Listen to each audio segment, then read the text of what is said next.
मैं हूं शफीक खान और आप तो जानते ही हो।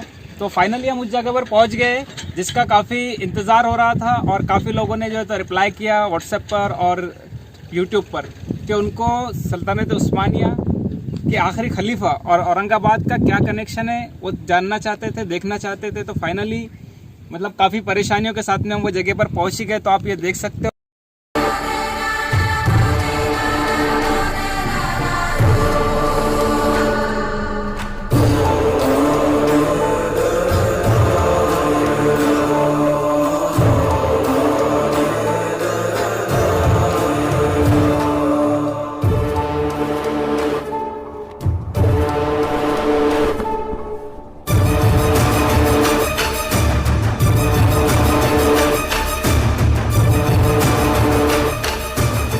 वो जगह पर पहुंच ही गए। तो आप ये देख सकते हो टॉम, कैमरा इस तरफ करिए थोड़ा। ये जो यहाँ पर टॉम बना हुआ है ये लगभग खुलदाबाद से 3 किलोमीटर दूर है और इसको आने के लिए आप अगर आप देखना चाहते हो तो अल इरफान स्कूल के पीछे से जो रास्ता आता है पहाड़ी रास्ता है, काफ़ी दिक्कत और दुश्वारी होती है, वो भी आप देख सकते हो किस तरह से हम यहाँ पर पहुँचे हैं।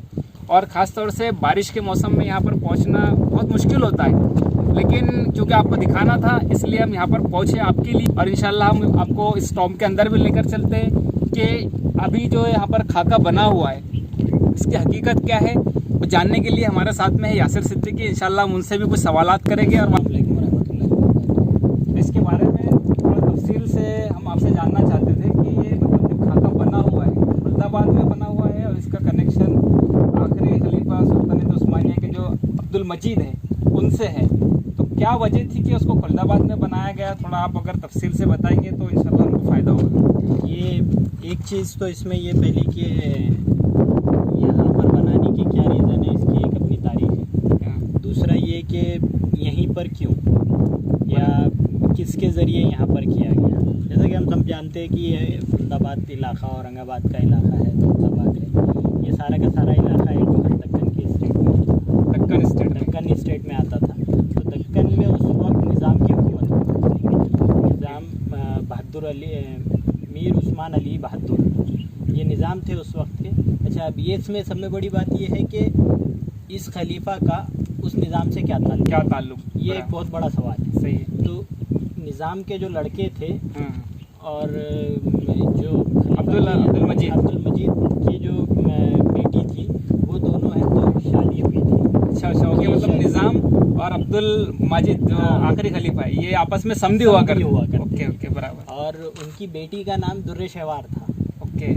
और उसकी भी अपनी तारीख है कि वो बाद में औरंगाबाद आई थी तो उस वक्त उन्होंने यहाँ विजिट भी किया था। लेकिन ये समझने की ज़रूरत है कि ये जिसे हम अर्तगल गाजी का एक पूरा क्रेज़ चल रहा है अभी। हाँ रिलीज अर्तगल का। तो ये अर्तगल गाजी की पूरी तारीख जहाँ पर आकर ख़त्म होती है तो उस शख्स पर, जिस शख्स पे ये तारीख ख़त्म हो रही है उस शख्स का ताल्लुक़ औरंगाबाद से है। ये उसकी निशानी। इसकी तारीख कुछ यूँ है कि जिस वक्त खिलाफत ख़त्म हुई या लपेट दी गई, जिस पर बहुत मशहूर शेर है कि सादगी अपनी देख औरों की अय्यारी भी देख, कि ये खिलाफत है तो अपनों की सादगी और गैरों की अय्यारी के नतीजे में ख़त्म हो गई थी।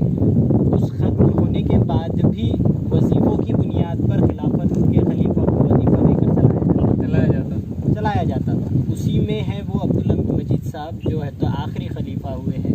और 1924 में गालिबन जब खिलाफत को पूरी तरीके से माजुल खलीफा को माजुल कर दिया गया तो उनको फ्रांस भेजा गया। वहाँ पर वो जाकर रहे हैं। उन्होंने ये दरख्वास्त भी की कि भाई मुझे फ्रांस क्यों भेजा जा रहा है, यूरोप क्यों भेजा जा रहा है, मुझे या तो शाम भेजा जाए या फ़लस्तीन भेजा जाए। ये मेरा अरब मुझसे साथ इसका ताल्लुक़ है, मुस्लिम आबादी ज़्यादा होने की वजह से मुझको वहाँ भेजा है। पर वहाँ पर अंग्रेज़ों ने कोई बात नहीं सुनी।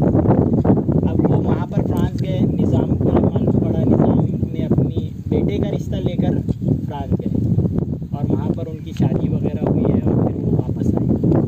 उस वक्त अब्दुल मजीद साहब ने जो निज़ाम से जब कनेक्शन हुआ तो ये खुलदाबाद जो औलिया इकराम का मस्कन रहा है, ये ये रहा है, मस्कन रहा है यहाँ पर। तो यहाँ पर कई औलिया इकराम मदफून है।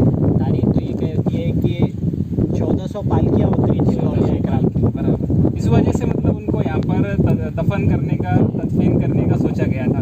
तो अंदर आते हैं कैमरामैन, अगर आप अंदर आएंगे तो इंशाल्लाह बाकी की डिटेल।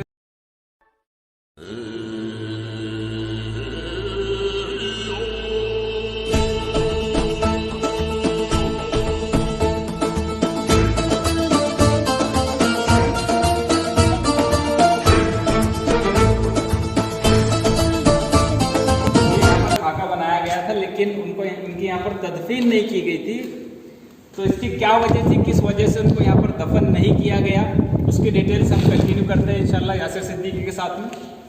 तो आपसे जानना था कि मतलब ये देखिए खाली है, इधर कैमरा दिखाया जाए, ये देखिए खाली है, इसकी क्या वजह है? मतलब यहाँ पर तदफीन होने वाली थी, इनको यहाँ पर दफन किया जाने वाला था, इसी की वजह से ये यहाँ पर ये टॉम्ब बनाया गया था, ये खाका तैयार किया गया था जो कि तुर्की की तर्ज पर बनाया गया है। तो इसकी मजीद जानकारी के लिए और मालूमात के लिए हम और कुछ जानना चाहेंगे यासिर सिद्दीकी से। तो बताइए इसके ताल्लुक से आप क्या जानते हैं? ये जो यहाँ पर आप देख रहे हैं ये सिर्फ एक खबर है, खुली है, सब खुली खबर है, इसको मिट्टी वगैरह कुछ नहीं है। इसका खुली रखने का मकसद ये था कि जो खलीफा अब्दुल मजीद साहब की जो वसीयत थी कि मुझकी मेरी तदफीन यहाँ पर, अच्छा तदफीन के लिए ये जो बनाया गया था पूरा मकबरा वगैरह, ये दीवारें और ये टोम जो बनाया गया है, ये टोम बनाने के लिए भी बहुत चीज़ों का ख्याल रखा गया है। ओके, ये टोम और ये दीवारें और ये पूरा स्ट्रक्चर बनाने जो मीर उस्मान अली साहब है निज़ाम, उन्होंने बनवाया था। वो निज़ाम ने ये पूरा बनवाया था। ये सब ध्यान रखा गया है कि जितने औलिया इकराम यहाँ मदफून हैं उनके जो सतह पर वो दफन है उस सतह से नीचे वाली जगह ढूंढी गई। अच्छा। और ये इलाका चुना गया और ये तकरीबन खुलदाबाद से जैसा आपने बताया कि 3 किलोमीटर दूर है, तो ये इस बुनियाद पर यहाँ पर रखा गया। और ये वसीयत थी कि मेरी तदफीन अब्दुल मजीद साहब की यहीं पर।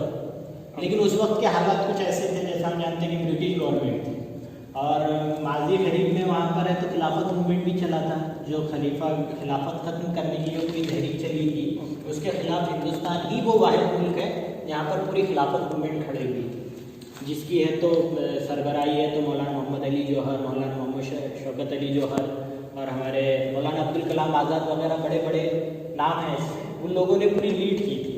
वो खिलाफत तहरीक को जब ख़त्म किया गया उसके बाद वाला ये वाक़या है, अगर अंग्रेज़ यहाँ परमिशन दे देते, अगर अंग्रेज़ यहाँ पर तदफीन के लिए अब्दुल मजीद साहब की परमिशन दे देते तो हो सकता था खिलाफत मूवमेंट फिर से राइज हो और हिंदुस्तान में एक नया सिनेरियो खड़ा फिर से। तो बहरहाल वो हालात थे, उस बुनियाद पर ये मामला ऐसे ही छूट गया और बाद में अब्दुल मजीद साहब को है तो मदीना लेकर जाकर दफन कर दिया गया।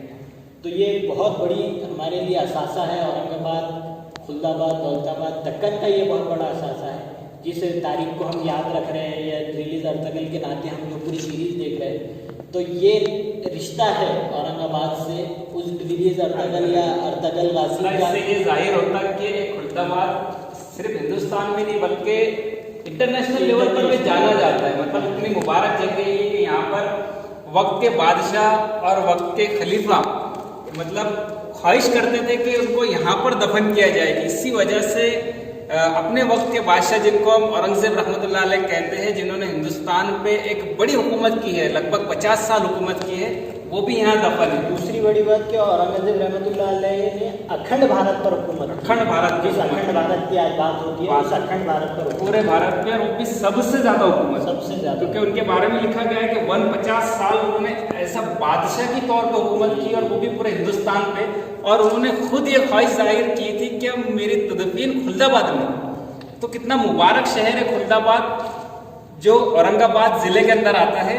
और हमारे लिए खुशकिस्मती की बात है कि हम इस शहर में रहते हैं। तो इस मकबरे को एक टाइम फिर से जो तो दिखाया जाए और इसके बारे में अगर आप कुछ कहना चाहते हैं तो बता दिए। इसके ख़ास तौर पर इसका जो स्ट्रक्चर लिया गया है तुर्की के तर्ज पर लिया गया है। तुर्की में जो तुर्की आर्किटेक्चर जो पूरा सिस्टम होता है उस मुनासिबत से इसका स्ट्रक्चर लिया गया है पूरा। इसका टोम वगैरह का डिज़ाइन उसी तरीके से है।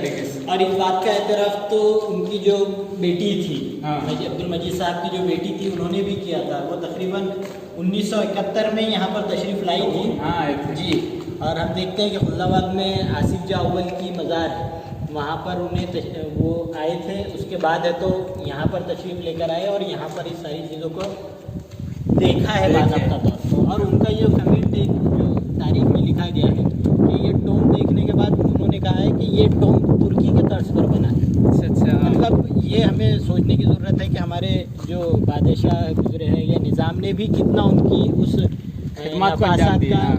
ख्याल रखा है ख्याल रखे। कि उनका मस्कन अगर तैयार होता तो वो भी उनको ऐसा महसूस होता है कि मैं तुर्की में हूँ। ओके। ये एक बहुत पुराने लोग जो बादशाह निज़ाम वगैरह ये जो गुजरे हैं, ये छोटी छोटी चीज़ों का बहुत ख्याल रखते बहुत हैं। ख्याल रखते थे। तो उम्मीद है आप लोगों से कि इंशाल्लाह आपको ये वीडियो पसंद आया होगा, और अगर आप और कोई ऐसे सीक्रेट्स या ऐसे राज के बारे में जानना चाहते हैं तो आप कमेंट बॉक्स में बताइए कि आप क्या जानना चाहते हैं, और ये कहाँ तैयार है। इसको देखने के लिए एक टाइम कैमरा आप दिखा दो कि अतराफ में जो है तो पूरी पहाड़ियाँ है और ये पहाड़ के ऊपर बनाया गया है।